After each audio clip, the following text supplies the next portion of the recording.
यहाँ दी गई जानकारी ज्योतिष पर आधारित है तथा केवल सूचना के लिए दी जा रही है। TV9 डिजिटल इसकी पुष्टि नहीं करता है। यहाँ बताए गए किसी भी उपाय को करने से पहले संबंधित विषय के एक्सपर्ट से निजी तौर पर सलाह अवश्य लें।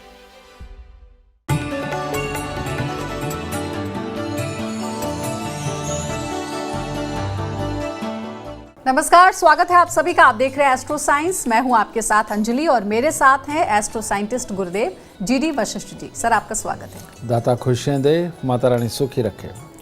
कई लोगों को रात में ढंग से नींद नहीं आती है और आती भी है तो बुरे बुरे सपनों के कारण उनकी नींद खुल जाती है।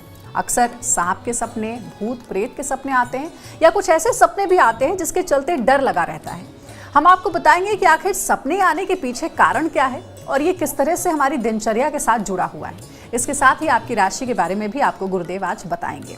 तो सबसे पहले कार्यक्रम की शुरुआत करते हैं। पहला सवाल ये है कि गुरुदेव जरा बताइए कि बुरे सपने आने के पीछे आखिर क्या कारण होता है। सबसे पहले दर्शक ये जानना चाहते हैं। बुरे सपनों का आना यानी कि शनि का जन्म कुंडली के अंदर खराब होना और ख़ास तौर पे उसका संबंध दृष्टि 5वें घर पे होना। खराब शनि की जब भी दृष्टि 5वें घर के ऊपर पड़ती है तो हमारी बुद्धि के अंदर डर बसा हुआ होता है और जब ये डर बसा हुआ होता है तो ये सूर्य को खराब करता है।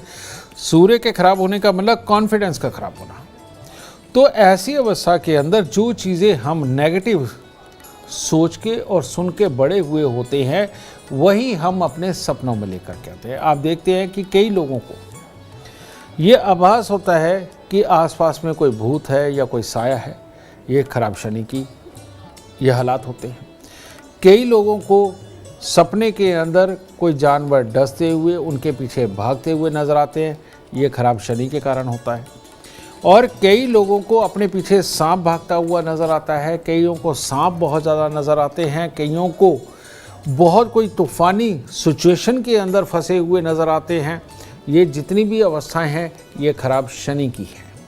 और शनि खराब की चपेट के अंदर अगर कहीं चंद्रमा भी आ गया यानी कि खराब शनि की दृष्टि 5वें पे तो है या 5वें के अंदर स्वयं खराब शनि बैठा है और उसकी दृष्टि चंद्रमा पे भी पड़ गई अगर, तो ऐसी अवस्था में पानी में डूबना, पानी के और बहुत सारे वाक़यात, अचानक बादल का फट जाना, वैसे बह जाना या और भी किसी प्रकार के पानी के अंदर के जीव आकर के डसे, ये सारी होती है। और रियल लाइफ के अंदर भी ऐसे लोगों को आप देखेंगे कि कीट पतंगे उनको काटते हैं। मधुमक्खी काटती है या मक्खी और किसी प्रकार की डंक वाली मक्खी वो आकर के काटती है, उसको जानवर सिंह मारता है। रियल लाइफ में भी इन लोगों के साथ में ये होता है और इसका कारण होता है शनि का जन्म कुंडली के अंदर खराब होना।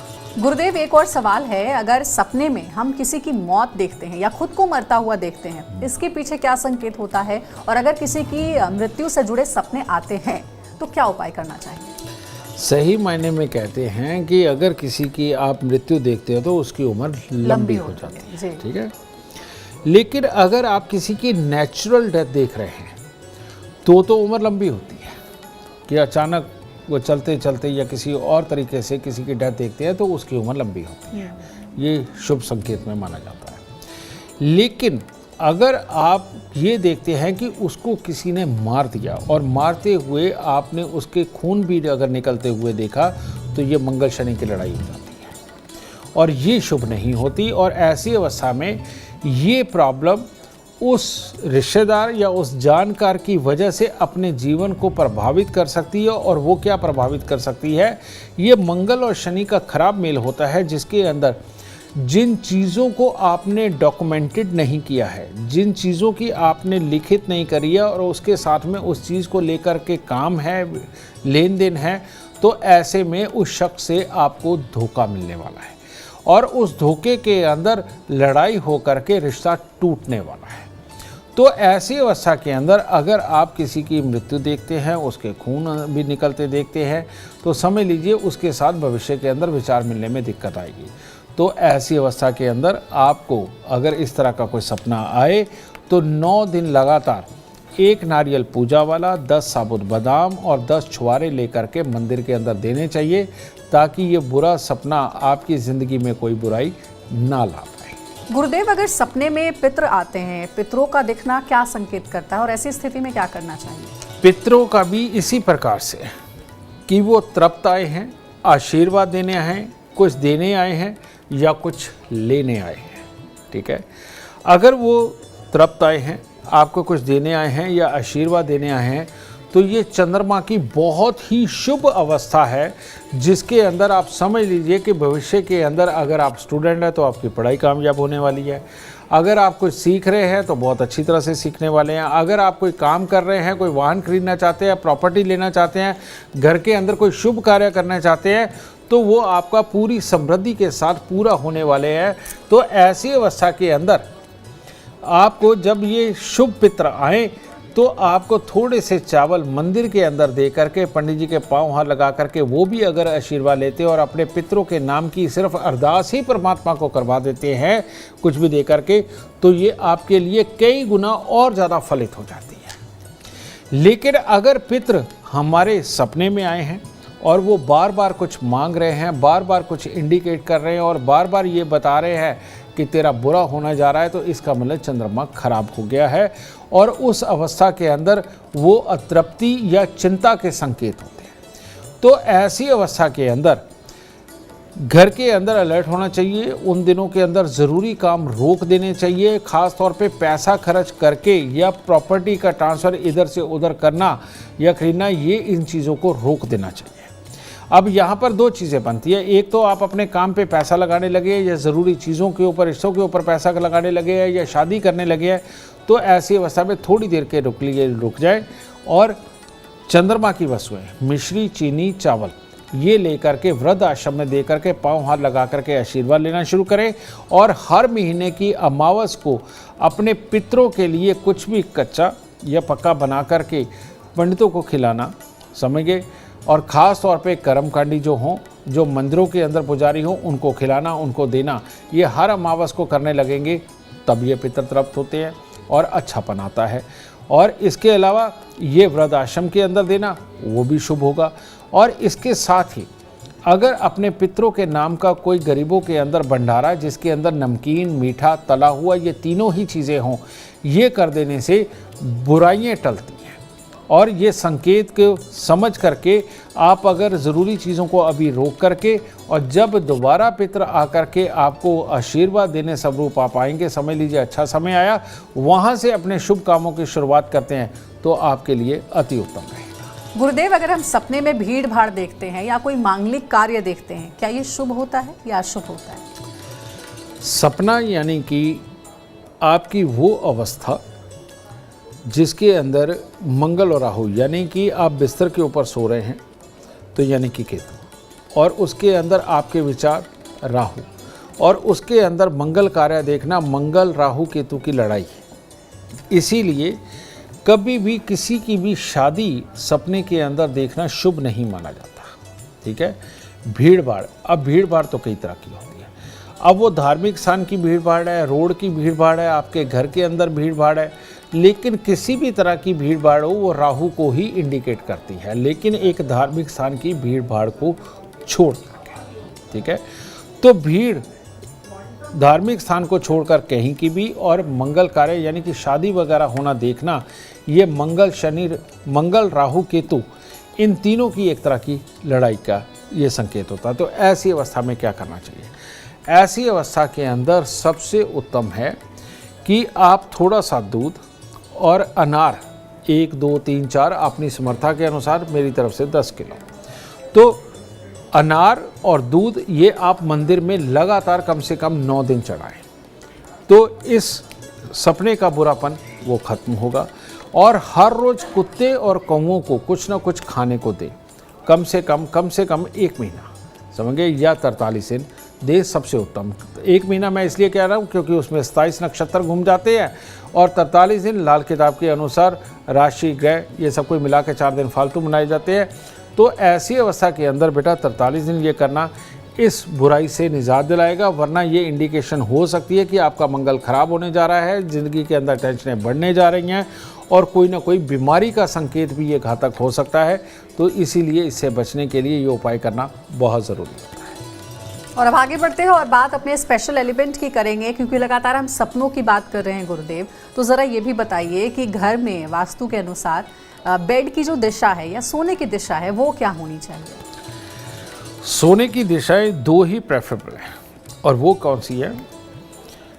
पश्चिम दिशा की तरफ सर करना और पूरब दिशा की तरफ हम हमारे सोते हुए नक्श में आना। उसके लिए कहा जाता है कि पूरब दिशा की तरफ से आने वाली हेल्दी हवाएं वो हमारे अंदर जाते हैं, हमारी ऑक्सीजन के ज़रिए वो हमारे अंदर आते हैं, जो हमारे दिमाग को शांत रखती है और शरीर को पुष्ट रखती है। और दक्षिण दिशा की तरफ सर करना और उत्तर दिशा की तरफ पाँव करना, ये भी जो योग है, इसके अंदर उत्तर दिशा की तरफ से आने वाली एक बहुत ही ऐसी हवाएं जो हमारी याददाश्त को, हमारे शरीर के अंदर बीमारियों को बचाने वाली एक हेल्दी ऑक्सीजन के साथ हमारे अंदर जाती हैं और हमें बीमारियों से निजात दिलाती है और हमारी याददाश्त को बेहतर करती है। और चाहे पूरब दिशा की हवा हमारे अंदर जाए, उत्तर दिशा की जाए, ये दोनों ही हवाएं जब भी पूर्वैया चलती है और जब भी ये उत्तर दिशा की तरफ से हवा चलती है, यानी कि ठंडी मीठी हवा आती है पहाड़ों की तरफ से, ये दोनों ही हमारे जीवन को कंप्लीट करना, अंदर बीमारियों को ख़त्म करने की ताकत देने का काम करती है, ये दोनों तरफ की हवाएं। लेकिन जो लोग पूरब की तरफ दिशा करके सोते हैं, सर करके सोते हैं और पश्चिम की तरफ पाँव करके सोते हैं, उनको जोड़ों से संबंधित तकलीफ़ें होती हैं, हड्डियों से संबंधित तकलीफ़ें होती हैं, गुस्से चिड़चिड़ेपन से संबंधित तकलीफ़ें होती हैं, ये सारी होंगी। और साथ ही नज़र की कमज़ोरी वगैरह ये सब कुछ होगा और दिमाग के अंदर बस बात का फंस जाना और उसके कारण क्लेश होना, ये सारी तकलीफ़ें होती हैं। और इसीलिए पश्चिम की तरफ जो है पाँव करके नहीं सोना चाहिए, ठीक है। दूसरा, जो लोग दक्षिण की तरफ पाँव करके सोते हैं, उनके घर में लड़ाई झगड़े कलेश पैदा होते हैं, बच्चा पैदा करने की क्षमता कमज़ोरी होती है, पेट खराब होता है और साथ ही आँखों की कमज़ोरी होती है और जेलस भावना अपने अंदर बढ़ती है, क्योंकि पश्चिम और दक्षिण दोनों ही रोग कारक दिशाएं हैं और जब भी इधर की तरफ से हवाएं चलती हैं और ये हमारे पास डायरेक्ट आती हैं तो ये हमें रोग देती हैं।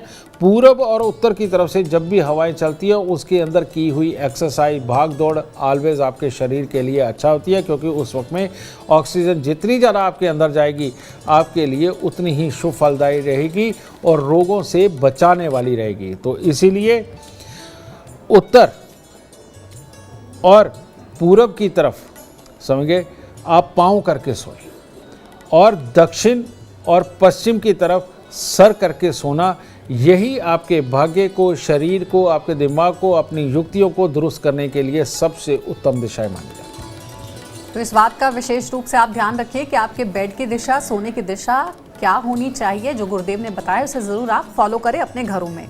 गुरुदेव, अगर सपने में बार बार कोई जानवर दिख रहा हो या फिर सांप दिख रहा हो, तो ये किस बात का संकेत देता है? सांप के लिए भी ऐसा ही। अगर सांप या जानवर ये धार्मिक स्थान पे खड़ा हुआ या इसके आगे पीछे धार्मिक स्थान नज़र आए, तो इसका मतलब ये है कि भविष्य में आप कुछ भी एक अचानक एक कर्म ऐसा करेंगे जो आपको मालोमाल करेगा, लेकिन दुनियादारी के सुख देने के लिए, आध्यात्मिक सुख के लिए, दुनियादारी के सुख देने के लिए। लेकिन अगर बार बार आपको सांप नज़र आता है, बार बार सिर्फ निकलता है, बिल में घुस जाता है या भागता है, जानवर भी इसी तरह से आम जगह पे नज़र आता है, भागता है, लेकिन आपको कुछ कह नहीं रहा, तो ऐसी अवस्था के अंदर क्या है कि छोटी छोटी समस्याएं आपको घेरे रहेंगी और आप भागते रहेंगे और आपको वो तकलीफ़ दे रहेंगे और कामों को सफल नहीं होने देंगे। जो भी काम करेंगे उसके लिए बार बार आपको प्रयास करने पड़ेंगे। तो ये सपने के अंदर जानवर का दिखना और सांप का दिखना आपको उलझनों के अंदर उलझा करके रखेगा। तो ऐसी अवस्था के अंदर आपने सुना होगा कि हमारे बहुत सारे गानों में भी है और वो हमारे संस्कारों पे भी बने कि कौवे को मीठी चूरी खिलाई जाती थी, देसी घी और चीनी डाल के या शक्कर डाल के चूरी बनाई जाती है रोटी की, और वो कौवे को डाली जाती है। तो ऐसी अवस्था में बुध को और शनि को दुरुस्त करना, बुध और शनि का मिश्रित जो धरती पर पक्षी है वो है कौवा, ठीक है। तो कौवे को मीठी चूरी खिलाना अपने आप में मंगल को दुरुस्त करना और शनि की बुराई को खत्म करना और बुध को अच्छा करना, ये एक कॉम्बिनेशन बनता है। तो उन दिनों के अंदर कौवे को मीठी देसी घी की चूरी ज़रूर खिलानी चाहिए। इसके साथ ही घर की पहली रोटी आधी गाय को, आधी से आधी कुत्ते को और आधी से आधी कौवे को, ये अगर आप तीनों पापी ग्रहों को खुश करके चलते हैं, यानी कि गाय यानी कि शुक्र, कुत्ता यानी कि केतु, कौवा यानी कि बुध मिश्रित शनि, अगर इनको आप ये अपनी खुराक का निवाला दे करके चलते हैं और इनको अपने जीवन का हिस्सा बनाते हो, तो ये अपने पाप को त्याग देंगे, और त्याग देंगे तो आपके प्रयास, आपके कर्म वो सफल होने लगेंगे। ये बेमतलब की उलझने जीवन से दूर जाएंगी और आप कामयाबी पाएंगे। गुरुदेव, अब एक आखिरी सवाल है। सपनों के बारे में बहुत सारी बातचीत हो गई, लेकिन बुरे सपने ना आए, इससे बचें और जल्दी से नींद आ जाए बेड पर जाते ही, ये मेरा अपना पर्सनल सवाल है, उसके लिए क्या करना चाहिए? बहुत अच्छा सवाल है ये, और इस सवाल का जवाब देने के लिए इसलिए अच्छा लगेगा, कारण ये कि बहुत सारी दुनिया त्रस्त है। जिनकी भी जन्म कुंडली के अंदर राहु 12वें घर में बैठ जाए, वो शनि को खराब कर देता है। और जब शनि खराब होता है तो ऐसी अवस्था के अंदर मंगल काम आता है, और मीठी नींद का ऑलवेज कारण मंगल होता है। और जिसका भी मंगल 12वें स्थान पर हो, उस इंसान को बिस्तर पे जाते ही बहुत अच्छी नींद आती है, और बिना सोच विचार के वो बड़े आराम से सो सकता है और लंबी नींद सो सकता है। दूसरा, जिसके मन के अंदर व्यथाएं चलती हैं, जो मन के अंदर से परेशान इंसान होता है और हर वक्त सोचने की आदत का हो, उसको नींद नहीं आती, उसका चंद्रमा डिस्टर्ब होता है। ठीक है, तो ऐसी अवस्था में करना क्या चाहिए? अब ये चंद्र और मंगल ये बनते कहाँ हैं?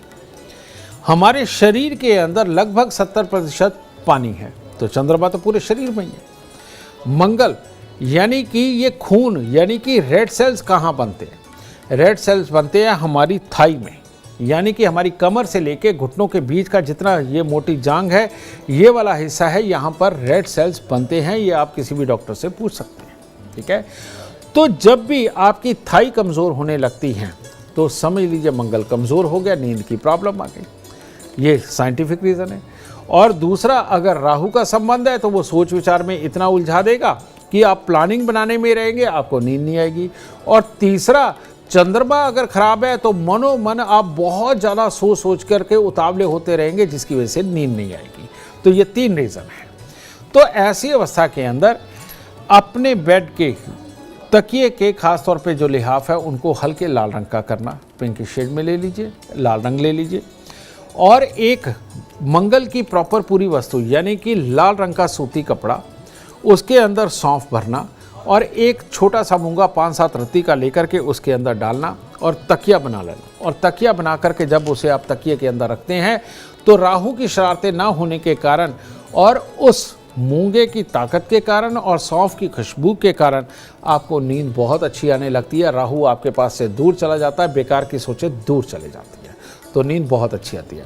दूसरी, चंद्रमा, चंद्र और मंगल को दोनों को अच्छा रखने के लिए हर मंगलवार को अगर दूध में आप हलवा बनाते हैं, यानी कि सूजी को घी में भूनते हैं, उसके अंदर पानी की जगह दूध डालते हैं और वो बना करके मंदिर चढ़ा करके अगर आप बांटते हैं, तो इससे भी, और यह चावल मिश्री वैसे ही हर रोज़ आप मंदिर में देना शुरू कर देते हैं, चंद्रमा अच्छा होने लगता है, तो नींद आने लगती है। और तीसरा सबसे काबिल उपाय, अगर आप दिन में 2 बार सुबह और शाम, पहले 10-10 बैठक, बाद में 20-20 बैठक, और इसी तरह से करते हुए सुबह शाम 50-50 अगर आप बैठक मारनी शुरू कर देते हैं और अपनी थाइस को मजबूत करते हैं, और जब मजबूत थाई के अंदर ज़्यादा ब्लड सेल्स पैदा होते हैं, यानी कि रेड सेल्स ज़्यादा पैदा होते हैं, तो नींद अपने आप बहुत अच्छी आने लगती है।